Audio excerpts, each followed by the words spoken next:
Сегодняшняя история приключилась с маленькой девочкой Беллой и ее родителями из Англии.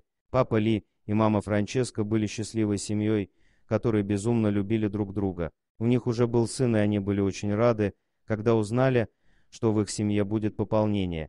Когда маленькая Белла появилась на свет, Ли и Франческо были уверены, они самая счастливая семья на свете.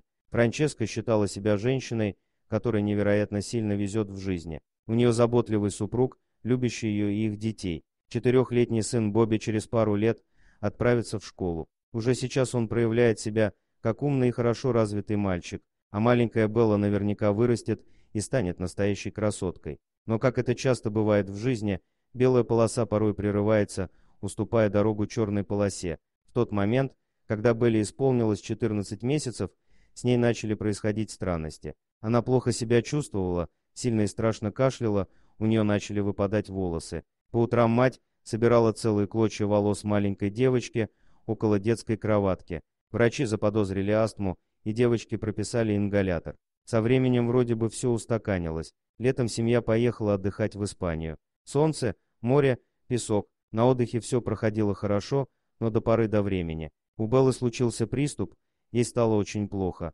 Счастливой семье пришлось вернуться в Великобританию, чтобы положить дочку в больницу и узнать ответы на все интересующие их вопросы. Уже в больнице им сообщили страшную новость. У Беллы была обнаружена митохондриальная болезнь. Это ужасное заболевание, которое убивает клетки в организме и приводит к отказу органов. Болезнь постоянно развивается и прогрессирует, девочку уже было сложно спасти. От такого заболевания нет лекарств, сообщил им доктор. К этому моменту девочка находилась в критическом состоянии на искусственной вентиляции легких. Доктора сообщили родителям, что данная болезнь встречается очень редко и встречается у одного из 60 тысяч новорожденных. Давным-давно у них уже был ребенок с подобным заболеванием. Проблема заключалась в недостаточности биотинидазы.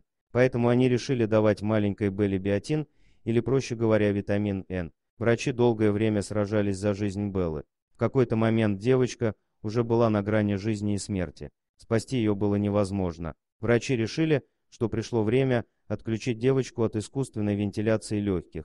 Они сообщили родителям, что 21 июля станет для нее последним днем в жизни. Ли и Франческо собрались в палате своей дочери вместе с ее 5-летним братом Бобом и решили сфотографироваться в последний раз.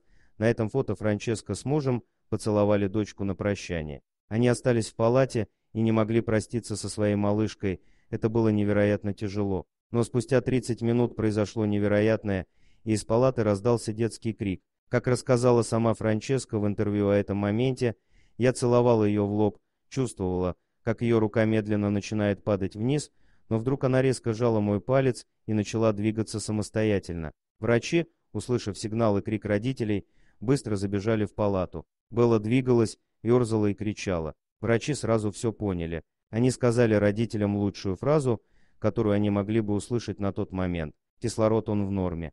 Кислород приближается к норме. Все были в радостном шоке. Раньше врачи говорили, что она точно умрет, но теперь они думали иначе. Они яростно пытались спасти малышку. 20 минут они боролись за жизнь моей девочки. Я сидел рядом и держал ее за руку. Она не хотела меня отпускать. Она бы никогда не отпустила меня, сказал папа Ли. Прошло уже много времени, и теперь родители Беллы вспоминают то время, как страшный сон. Девочка растет, радуется жизни, она счастлива, теперь она и вовсе гордо может называть себя заново родившейся. Чтобы держать свое здоровье в норме, ей нужно каждый день принимать таблетки. Но это пустяки. Главное, что Белла жива и наслаждается жизнью.